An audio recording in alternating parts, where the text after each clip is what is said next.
Welcome back to 10 Minutes of Astrology. Today we are going to talk about Mars in Cancer, July 2028. Do me a favor. You know what to do. Press all the buttons for your love so true. I know, I'm dramatic. Don't take me seriously ever. In conjunct Pluto and Aquarius, one of the first things, it's 7 degrees. So remember now, there are different things in the universe that are always aligning in different ways. So there's always going to be something everywhere, essentially. It just depends on how far away it is. The further away it is, the less impactful it is, but I can speak about energy and stuff another time. In conjunct Pluto and Aquarius. So Mars, y'all have heard me on repeat about this. Action, war-centered. This is the passion, the drive, the just straight up warrior, get it done mode.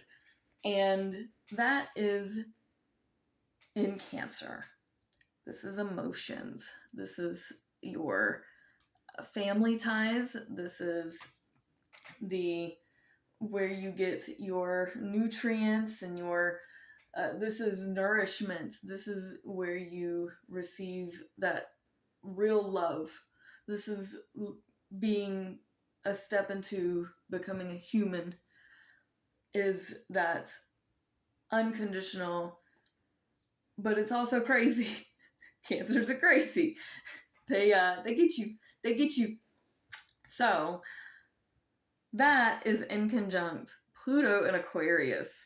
So we are coming into the acting.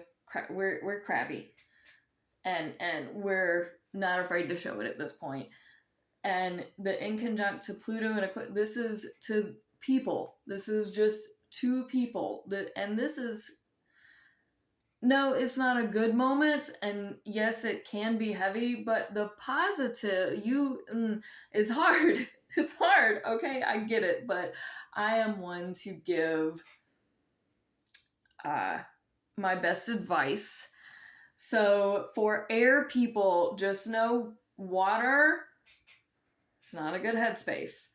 And water people, they're trying to provoke change, not negativity.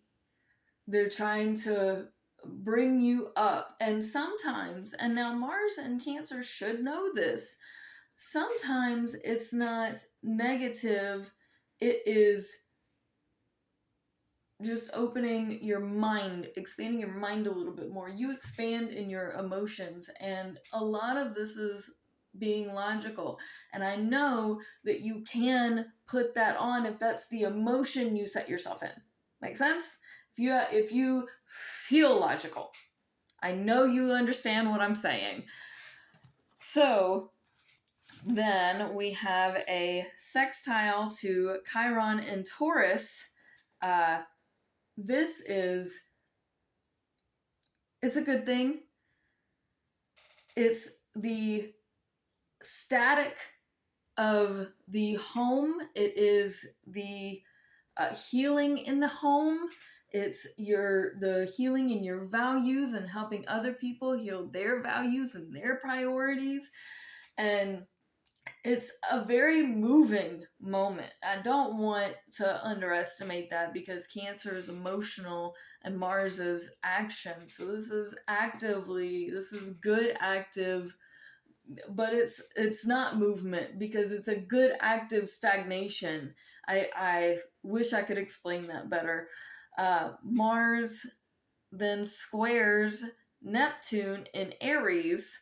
So this emotional activity, it's good things, but it's emotional activity. Give credit where credit's due. You're going through a lot. We get it. Spirit is like, okay, your mind has been blown. Can we focus? Spirit It's like, get with, like, keep up. I know there's a lot, but just let's keep going. And it's good, but it's also hard in that regard, because we also have Neptune semi-sextiling at the same time.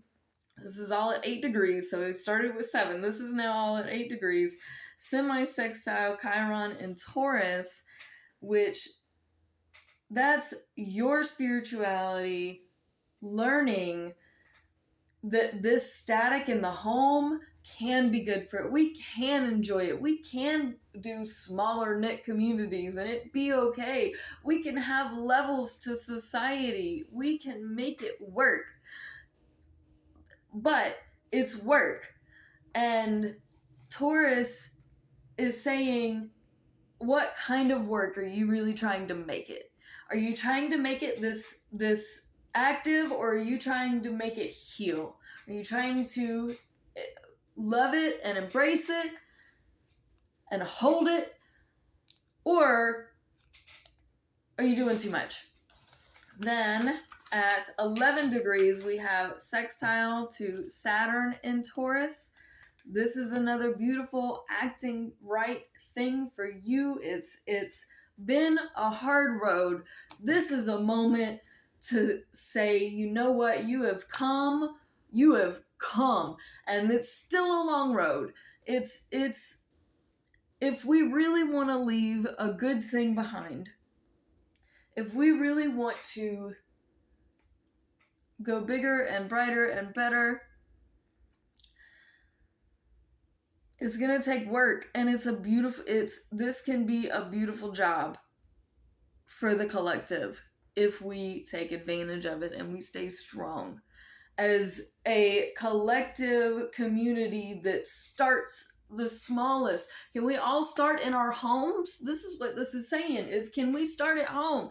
Can we all fix our collective houses? Because some of us, like the top people, have psychological craziness going on, and the bottom people like just food and basic shelter. So can we start with this is another basics, and it's hard that we have to keep coming back to these basics, but the higher caliber basic line that we have, the faster we're going to grow as a collective. If we start small, which is start with you, start with where you are, start with your shit.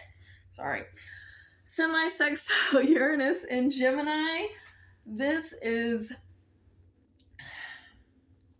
another good thing. So Cancer, Mars in Cancer is teaching Uranus and Gemini. It can be wild and crazy, but remember, other people are feeling this because energy transfers. I don't know when we're going to learn this, but we have an energy. That's why it's so important you give positivity and light and truth and be the little fairies of the, universe. And then we have Jupiter going into Libra. Remember, this is where legal and courts and stuff are supposed to be coming up. It's going to be because remember, we have a large scale picture that we're dealing with too. So don't forget, the collective is much bigger than us. And Mars goes into Leo. Thank you so much for watching. Peace out, fam. Much love. Remember to press all the buttons and look at my stuff in the comments. Okay, bye.